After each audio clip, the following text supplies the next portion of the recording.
So I'm committed to addressing challenges of climate change. This is my second startup.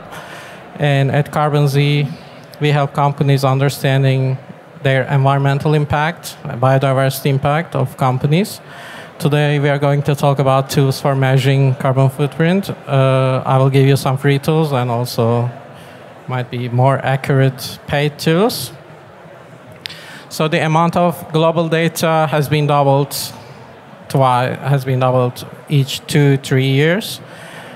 This explosion in data volume directly increases the energy demands of data centers.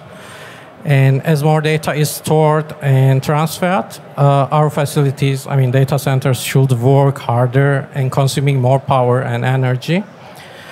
So if this trend continues, the IT sector will become one of the significant contributor in global footprint.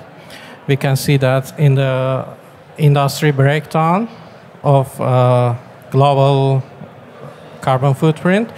In this slide, we can see how significant it is. If it is seen, I think it's very small, but data storage and transfer of data footprint corresponds to 3% of the global footprint. At first glance, it seems small, but if you compare with aviation industry, it's around 2.2%.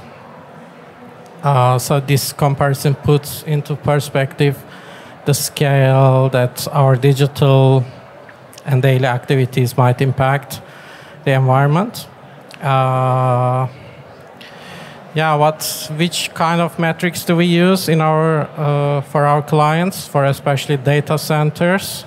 Our power usage effectiveness, energy intensity, carbon usage effectiveness, water usage effectiveness, and many others that I haven't written here, around 25 KPIs. So to a data center manager, these metrics are important, but we don't care as people, as community. We only care one metric, which is carbon footprint. So I need to do this. So this number basically tells us a single indicator to estimate our environmental impact. So I will give you some free tools to use, daily or to calculate your footprint, digital footprint. The first one is website carbon calculator. It's a very easy to use tool. You just need to write your website and see how much emission it makes. And the next is Berkeley Lab.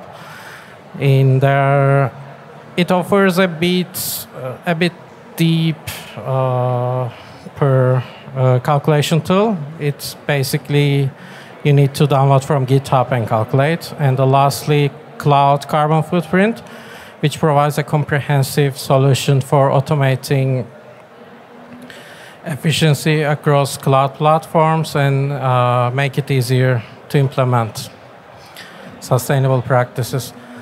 Yeah, these are free tools. If you want to calculate yourself very basically, you can just multiply your CPU hour and gigabyte on clouds according to which cloud you are using.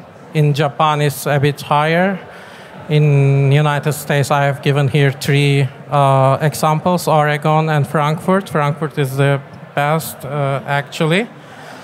But if you don't want to multiply, I have multiplied for you. So it's around 100 gigabytes of data in cloud storage will generate around 0.2 tons of carbon dioxide. This includes an average upload and download emissions as well. So I need to click that one.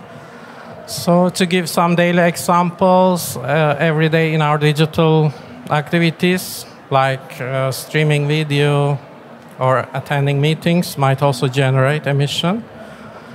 So a video meeting footprint generates around 0.5 kilograms of carbon dioxide per hour. In the United States, a bit higher.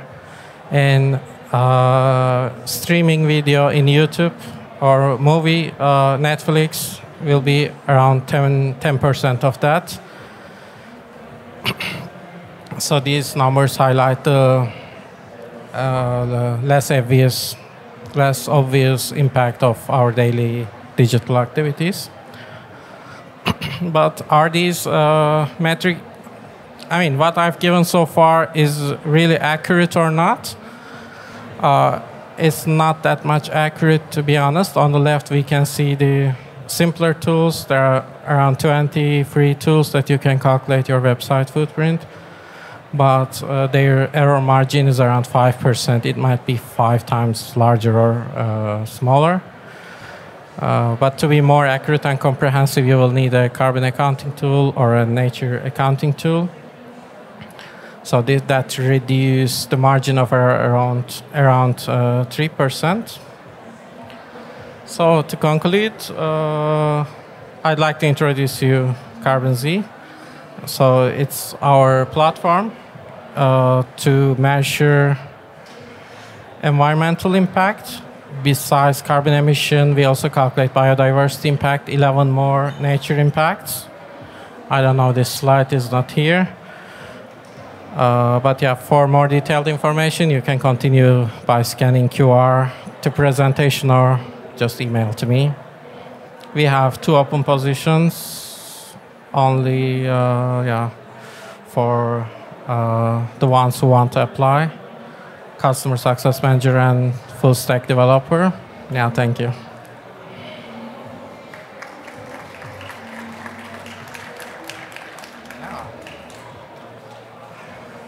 Okay, now we have time for some questions.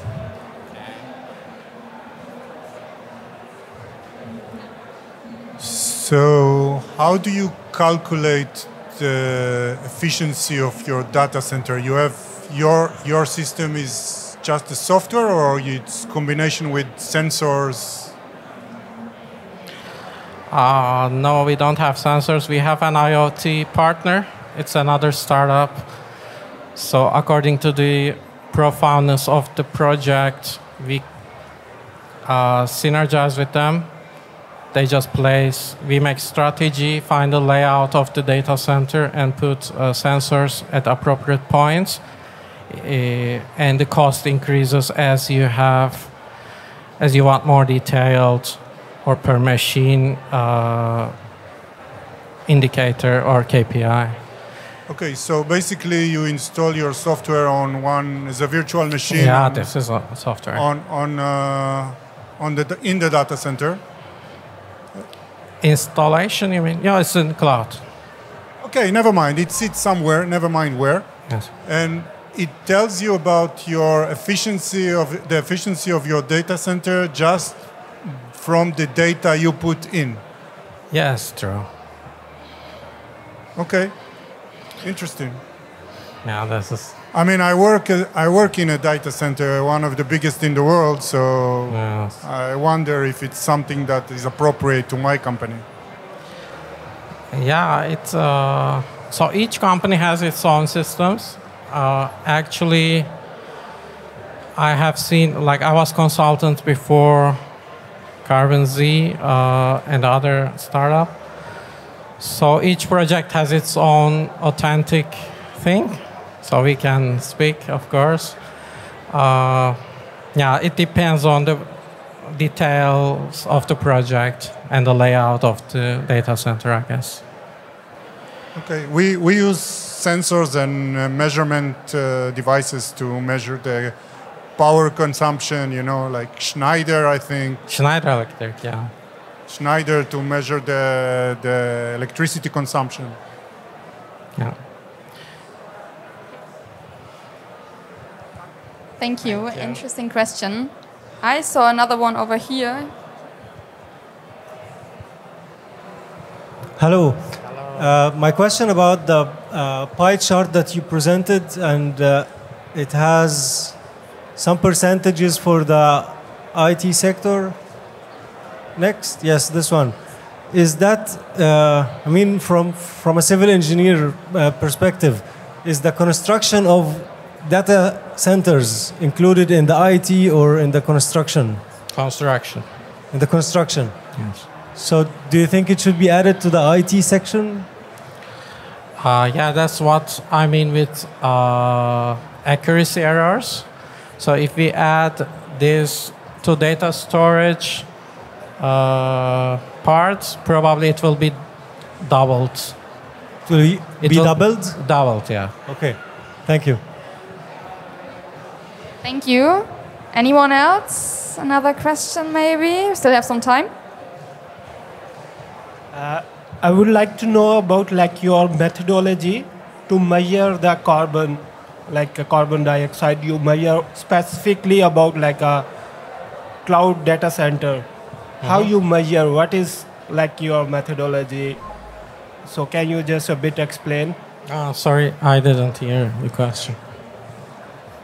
So I would like to know about like, can you just explain about your methodologies?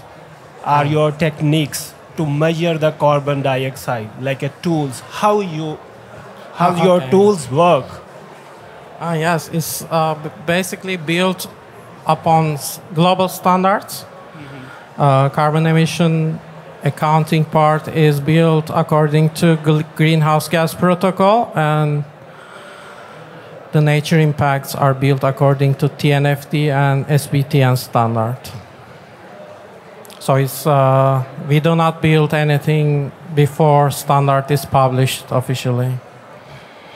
What strategy you implement on measuring the carbon dioxide when it's emit from the cloud data center? How you measure? Like you explaining here, like data storage and transfer.